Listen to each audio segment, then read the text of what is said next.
Salut! Voilà la troisième vidéo sur la rationalité et pour le coup je vous déconseille de commencer ici. Il faut vraiment aller voir les deux premières pour comprendre ce qui est en jeu. Ce qu'on va explorer maintenant c'est la fonction des croyances. Disons ceci, il y a des choses que nous tenons pour vraies. Qu'est-ce que ça veut dire? Il y a différentes manières de décrire ce qui est en jeu quand on dit qu'une chose est vraie, et je suis moi-même séduit par l'approche pragmatiste, mais on ne va pas se lancer là-dedans maintenant, ce sera pour une autre vidéo. Pour simplifier, disons ceci. Intuitivement, croire qu'une chose est vraie, c'est croire qu'elle correspond à la réalité. Si je tiens pour vrai qu'il y a un arbre devant moi, c'est que je pense qu'il y a réellement un arbre devant moi, que l'arbre fait partie de la réalité. On distingue donc les choses qui composent la réalité des choses imaginaires, fictives, etc. On pourrait faire de la métaphysique et débattre du statut à accorder aux entités de la fiction, mais ce n'est pas le but là. Ce qu'il faut retenir, c'est que l'ensemble des choses que nous tenons pour vraies, c'est-à-dire l'ensemble des choses réelles, cet ensemble compose une image du monde. Cette image, c'est un peu comme une carte. Nous sommes des cartographes, parce que nous faisons une image du monde qui est censée correspondre à la réalité. Nous organisons, que nous le voulions ou non, nos croyances sur le monde en représentation et il faut le souligner, c'est très important, celles-ci se veulent cohérentes. Ça veut dire qu'on reconnaît que la contradiction est problématique. C'est vrai pour les faits, comme on le disait avec l'exemple de la gravité ou de l'eau qui mouille, mais c'est vrai aussi pour les valeurs. Si on est contre l'avortement parce qu'on se dit pro-life, parce qu'on pense qu'il est toujours immoral de tuer, il serait logique d'être aussi contre la peine de mort. Et aux États-Unis, c'est pas toujours le cas. Donc, si on dit qu'on se fait une image du monde qui se veut juste et cohérente, cela veut dire que les éléments qui composent l'image prétendent représenter fidèlement la réalité et qu'il n'y a pas entre eux de conflits trop importants ou irrésolus. Une croyance peut être plus ou moins fiable et des croyances peuvent être plus ou moins compatibles entre elles. Si on dit que nos croyances dessinent une carte du monde, on pourrait distinguer trois critères. La fiabilité, ce qui est relatif à la fidélité de la carte, la cohérence, ce qui est relatif à la constance, et la pertinence, ce qui est relatif au contenu. Je ne crois pas qu'il y ait beaucoup de débats sur les deux premiers critères.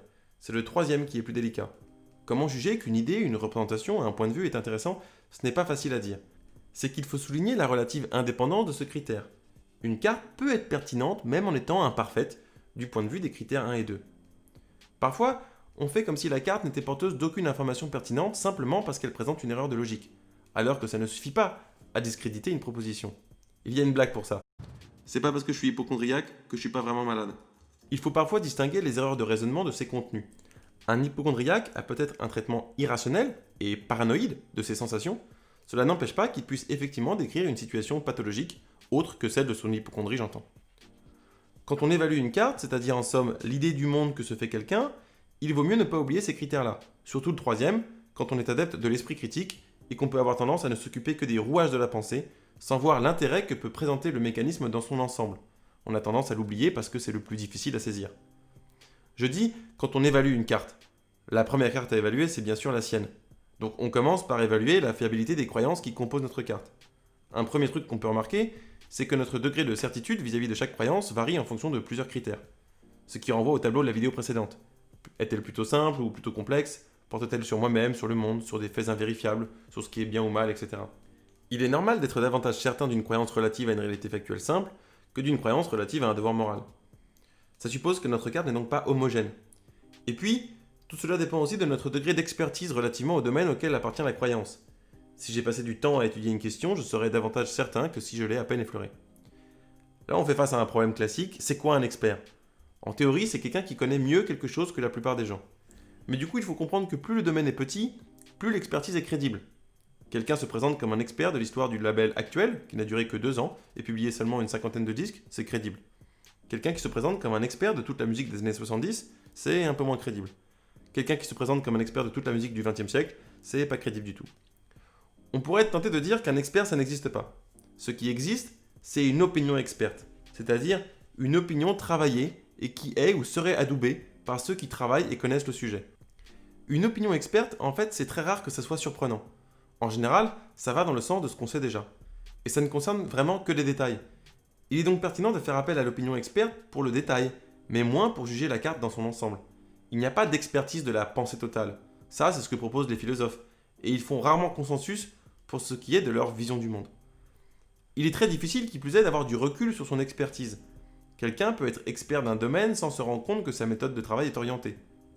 Pour le découvrir, il aurait besoin d'un expert en méthode de travail. Mais lui aurait besoin d'une expertise encore plus vaste sur le sens de l'enquête en général. Et c'est là qu'interviennent les philosophes, et l'absence de consensus qui va avec. Être rationnel, ça suppose à mon sens de ne jamais perdre de vue cette difficulté. Pour atteindre le degré de certitude lié à l'expertise, il faut se limiter à un champ d'études restreint et à une méthodologie analytique qui ne permet pas, au moins dans le même temps, une vue d'ensemble. L'individu rationnel doit garder à l'esprit ces deux dimensions, ce qu'on pourrait appeler l'analyse factuelle d'une part et la production de sens d'autre part. Cette distinction fait écho à celle des croyances et des désirs. Elle nous permet de situer le travail et ses méthodes. Si l'on interroge son travail qu'en fonction de sa précision factuelle, on est aveugle à son sens. On avance dans une direction sans savoir laquelle, on suit son désir sans l'avoir mis en perspective. On ne voit pas qu'il existe un désir de décrire le réel, un désir de réalité qui détermine notre travail. De l'autre côté, si on ne cherche pas à baliser sa démarche avec un minimum d'esprit critique, si on ne confronte pas sa pensée aux faits, celle-ci risque d'impliquer une confusion de la réalité avec ses désirs. N'est-ce pas là en quelque sorte le sens des Science Wars ? D'un côté, on reproche aux études sur le genre, à la pensée postcoloniale, intersectionnelle ou postmoderne, de n'être qu'une spéculation fantasmée. De l'autre, on reproche à l'approche analytique de manquer tout ce qui donne du sens à l'existence, c'est-à-dire tout ce qui fait que l'on se meut vers quelque chose, le désir dans son sens le plus fort. C'est schématique bien sûr, mais peut-être que ça peut éclairer le débat quand même. Donc justement, quid du désir ? Eh bien déjà, reconnaissons que nous avons tous des désirs. Je crois d'ailleurs que même Pyrrhon avait des désirs. Ces trucs qu'on veut, on associe souvent ça à des objectifs. Aussi bien, je veux manger cette pomme, je veux devenir médecin, je veux rêver de Jean-Claude Van Damme la nuit prochaine, je veux avoir du succès sur YouTube. On serait tenté de dire qu'il y a deux enjeux distincts. D'écrire ou faire une carte et atteindre son objectif. Mais il faut insister sur le lien entre les deux points. Ne pas croire qu'on peut les traiter séparément. Nos croyances dépendent de nos désirs et nos désirs dépendent de nos croyances. Cette interconnexion est fondamentale et ne doit pas être laissée de côté. Désirer quelque chose est une croyance factuelle. On tient pour vrai qu'il vaut mieux obtenir l'objet du désir. Peut-être parce qu'il nous rendra plus heureux ou en tout cas parce qu'il aura tel ou tel effet. Et notre compréhension du réel est toujours liée à des désirs. Nous ne prenons pas le monde au gré des rencontres, suivant le hasard comme des robots neutres. Nous nous orientons dans notre environnement en fonction de ce qui est identifié comme bénéfique et nuisible. Vouloir comprendre comment fonctionne une cellule ne répond pas au même désir que de vouloir comprendre comment fonctionne la psyché. On vise certaines connaissances, on travaille nos raisonnements en fonction de ce qui stimule notre curiosité, de ce qui nous intéresse, de ce qui nous semble plus important, ce qui correspond à nos valeurs. Il est absurde d'imaginer que notre représentation du monde pourrait s'établir indépendamment de notre système de valeurs. Certains seront tentés de répondre « Mais c'est pourtant bien l'objectif que se donnent les sciences dites dures, elles ne sont pas orientées par des valeurs, si ?» Bien sûr, mais c'est manquer un pas de recul. L'objectif de neutralité répond à une valeur. Le choix de la méthode à employer pour cartographier est né d'une valeur. Je ne dis pas que tout se vaut, et je ne nie d'ailleurs pas la pertinence et l'intérêt de la valeur à l'origine de cet objectif de neutralité. La méthode scientifique, parce qu'elle élimine autant que possible les biais culturels, permet l'élaboration d'un savoir solide et incroyablement efficace. Elle représente évidemment un atout fondamental pour le développement de l'espèce. Je demande simplement si elle ne gagnerait pas à être davantage consciente du système de valeurs qui la soutient, de la totalité à laquelle elle participe. Je souligne simplement, dès que quelque chose a de l'importance pour nous, c'est que ça déborde la pure description. On pourrait le dire ainsi, la philosophie a besoin des sciences, mais les sciences ont également besoin de philosophie. L'activité de cartographe est, comme toutes les activités, motivée par des besoins et des désirs. Et donc une approche rationnelle consiste à mesurer le rôle que jouent ces besoins et désirs dans l'émergence de nos croyances et dans notre manière de les évaluer. Si on s'accorde à dire que la carte représente l'ensemble de nos croyances relatives à ce qui existe, à ce qui n'existe pas, à ce qu'il vaut mieux faire ou ne pas faire, on pourrait dire que notre expérience consciente est une image ou une expression de la carte, que nous sommes la carte. En un sens, je suis la carte et la carte est le monde. Dire que je suis la carte ne veut pas dire que la carte dépend de ma volonté. Cela veut dire que tout ce que je pense et ressens est sur la carte, et donc que je n'aurai jamais accès à autre chose que la carte, qu'à chaque instant où je change, la carte change aussi, que chaque changement de la carte est un changement de ma personne. Une modification inconsciente peut avoir des effets sur l'expérience consciente. Changer son rapport à une croyance peut transformer nos affects associés à une chose. Tout bêtement, mon amour pour une personne dépend de ce que je crois qu'elle est, et dans le même sens, ce que je crois qu'elle est dépend de mon amour pour elle. Pour rappel, on a dit que être rationnel, c'est faire du mieux qu'on peut avec ce qu'on a. Donc, on ne s'occupe pas directement de vérité, on s'occupe de croyances, de désirs et du lien entre les deux. Si ma carte est la réalité, est le monde, au sens où, comme on le disait, l'expérience consciente est le produit du corps, donc de la matière, si ma carte est l'expression de ce qu'on tient d'habitude pour ce qui est en face, cela veut dire que tout ce que je vis est le monde. Tout ce que j'appelle monde est sur la carte, tout ce qui est sur la carte compose le monde. Mais ça ne veut pas dire que tout se vaut. Ça veut dire que pour différencier les valeurs, il faut identifier le point de vue. Par exemple, du point de vue de ma survie, toutes mes perceptions ne se valent pas. J'ai intérêt à voir qu'il y a un ours devant moi et non un gentil éléphant rose. Ça fait écho à la philosophie pragmatiste, Je ferai une vidéo spécifiquement là-dessus bientôt. Pour un pragmatiste, toute différence théorique doit faire une différence pratique. Donc une croyance est interrogée selon ses effets réels dans l'expérience. Et cela veut dire aussi qu'il n'est pas très rationnel de critiquer une idée si l'on ne l'a pas adoptée au moins un certain temps. Il faut éprouver ce qu'implique une hypothèse, donc la mettre à l'épreuve pour savoir ce qu'elle vaut. Si on ne fait pas cet effort, on risque de se complaire dans une lecture purement verbale de la pensée, jugeant les raisonnements en fonction de leur forme et non de ce qu'ils permettent. Il ne faut pas perdre de vue la différence qu'une pensée introduit dans l'expérience, dans la vie elle-même. On peut dire que nos objectifs sont le trésor, et que la réussite de notre quête dépend donc de la qualité de la carte. Il y a plein de moments où la fiabilité de la carte dépend de sa concordance avec celle des autres. Par exemple, j'ai intérêt à penser que lorsque le feu est rouge, cela veut vraiment dire qu'il faut s'arrêter. J'ai intérêt à penser que le soleil se lèvera demain, sinon je risque de passer une journée angoissante. Mais c'est vrai jusqu'à un certain point.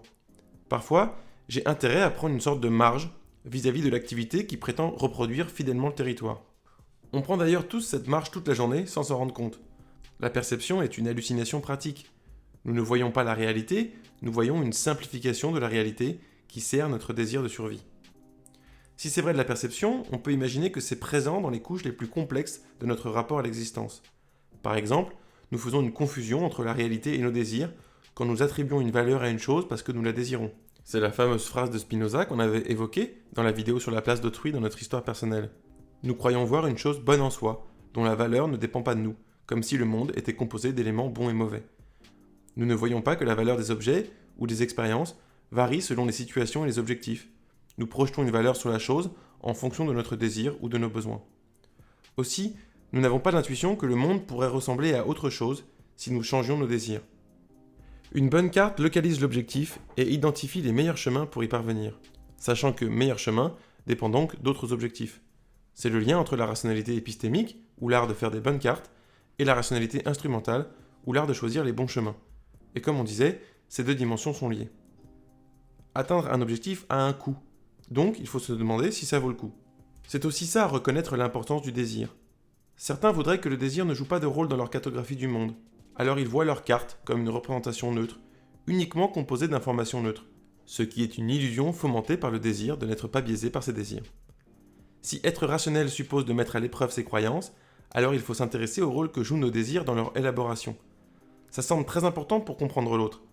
Peut-être qu'on voit les choses différemment parce qu'on a des désirs différents.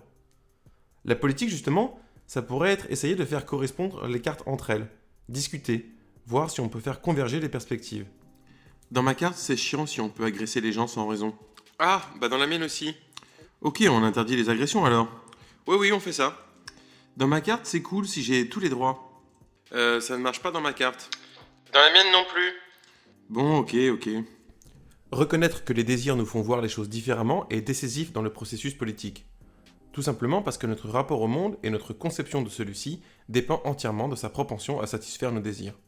Par exemple, on pourrait remarquer que ceux qui sont le plus réfractaires à l'idée de changer le monde sont ceux pour qui le monde n'est pas très hostile.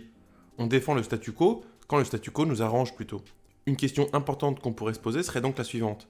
Le monde m'est-il favorable ? S'il m'est favorable, je risque de penser « il est très bien comme il est », voire « si le monde est ainsi, c'est qu'il doit être ainsi ».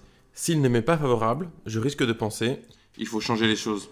La même chose m'apparaît légitime dans un cas, problématique dans l'autre. C'est ce qu'on peut appeler une perspective, et c'est ce qu'on va explorer un peu plus précisément dans la prochaine vidéo. Salut !